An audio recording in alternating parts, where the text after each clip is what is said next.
Shuttlecocks. Workers start by aligning them with the feather side up and storing them in cups in preparation for the next phase of production. Having the feathers aligned makes it easier for a worker to feed them one by one into a specialized sorting machine. This device has 26 different sensors that measure each feather. The feathers must be a specific size and have a precise angle. The machine sorts feathers of the same size and angle into different bins. Sometimes the sensors are unable to measure certain feathers. Those feathers fall into a separate bin. A worker uses a special chart to measure them by hand. The tips of these shuttlecocks are made of cork and synthetic foam covered with white leather.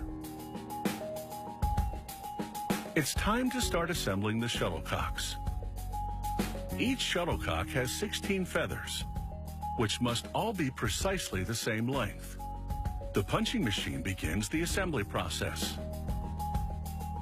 It starts by punching 16 holes in the perimeter of the shuttlecock tip. The worker feeding the feathers into the device must keep pace with the machine.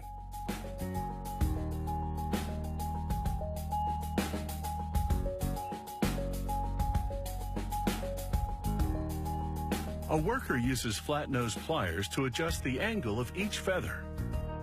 She then places the shuttlecocks inside a miniature wind tunnel to see if they're properly balanced.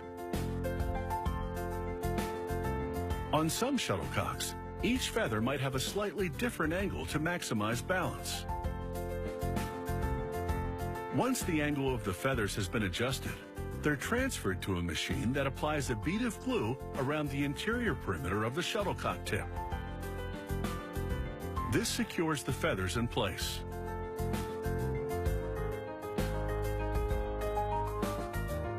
To further stabilize the feathers, workers place them in a specialized sewing machine that binds them securely together with 2 rows of thread. The threads stitch each feather to the next. This process strengthens the shuttlecocks, helping them maintain their shape even when they're getting slammed back and forth over a net.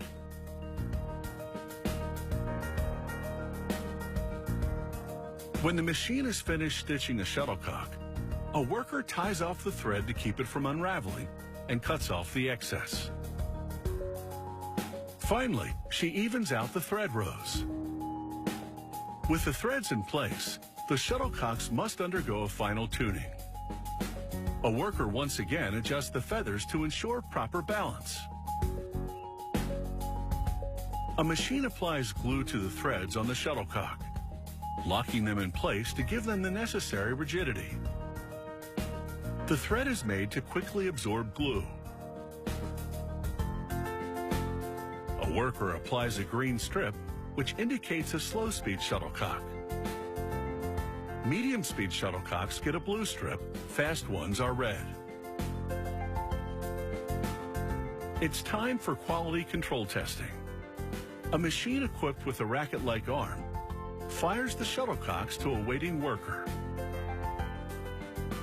Shuttlecocks can travel at speeds as high as 300 feet a second. That's twice as fast as a pitcher can throw a baseball. Once the shuttlecocks have passed the quality control test, a worker inserts 12 at a time into long cardboard tubes, similar to those used to hold tennis balls. With 16 feathers, it's no wonder the shuttlecock is also known as a birdie. These high-quality products are ready to fly.